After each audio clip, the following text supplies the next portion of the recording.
இந்த முல்தானி மட்டியை பயன்படுத்தலாமா பயன்படுத்தக்கூடாதா, ஆண்கள் பயன்படுத்தலாமா அப்படின்ற மாதிரி நிறைய கேள்வி இருக்குங்க.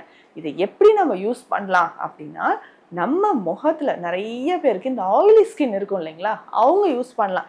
ஏற்கனவே எனக்கு ட்ரை ஸ்கின், நான் யூஸ் பண்ணலாமா அப்படின்னா நீங்க எப்படி யூஸ் பண்ணணுன்றதை நான் அப்புறம் சொல்றேன். இப்போ ஆயிலி ஸ்கின் இருக்குங்க, எனக்கு அடிக்கடி பிம்பிள்ஸ் வர ஆரம்பிச்சிருச்சு அப்படின்னு சொன்னீங்கன்னா இந்த முல்தானி மெட்டியை யூஸ் பண்ணலாம். இதை யூஸ் பண்ணுறதுக்கு முன்னாடி நீங்கள் என்ன பண்ணணும், ஃபேஸ் நல்லா வாஷ் பண்ணிக்கோங்க. ஸோ உங்களுக்கு முல்தானி மெட்டியோட கொஞ்சமாக கஸ்தூரி மஞ்சளும் மிக்ஸ் பண்ணிக்கோங்க. சேர்த்து இதில் தயிர் மிக்ஸ் பண்ணிடுங்க, வேறு எதுவுமே வேண்டாம், தயிர் மிக்ஸ் பண்ணிக்கோங்க. ஃபேஸில் உங்களுக்கு எங்கெல்லாம் உடலில் கருமை நிறம் இருக்கோ அந்த இடத்துல எல்லாம் நம்ம அப்ளை பண்ணிக்கலாம். ஒரு 20 நிமிடங்கள் அப்படியே விட்டுருங்க. உங்கள் முகத்தில், கழுத்தில், கைகளில் கருமை நிறம் இருக்கக்கூடிய இடத்துல, மூட்டு பகுதியில் கருமை நிறம் இருக்கா அங்கே, இடுப்பை சுற்றி நல்லா ட்ரெஸ்ஸு டைட்டாக வியர் பண்ணிட்டு இருப்பா, பல வருஷமாக சாரீ டைட்டாக கட்டிட்டேன், இந்த இடத்துல எல்லாம் கருப்பாக இருக்குது அப்படின்னு சொல்கிற இடத்துல எல்லாமே நீங்கள் அப்ளை பண்ணிக்கலாம். ஸோ அந்த மாதிரி அப்ளை பண்ணிவிட்டு ஒரு 20 மினிட்ஸ்க்கு அப்புறம் நல்லா வாஷ் பண்ணிவிடுங்க. இது ஜென்ரலாக நம்ம யூஸ் பண்ணுற ஒரு விஷயம்.